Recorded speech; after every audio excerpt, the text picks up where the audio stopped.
Còn cái ổ đều ốc là mò. Thì đều hai ổ ốc ngoài.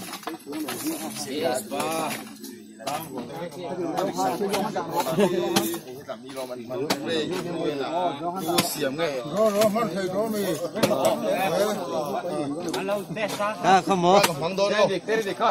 Rồi xuống luôn đấy.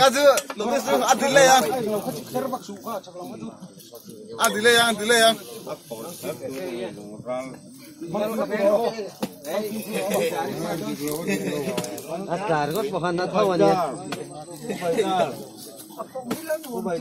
Amai na lah ya lo.